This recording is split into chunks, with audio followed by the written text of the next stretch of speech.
Oh,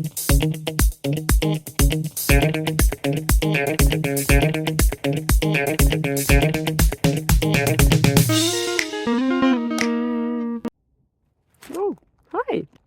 Yeah, today there is a little bit of a perspective change happening because sometimes the answers are in the details, you know. Will it be the case for the next question? Let's see.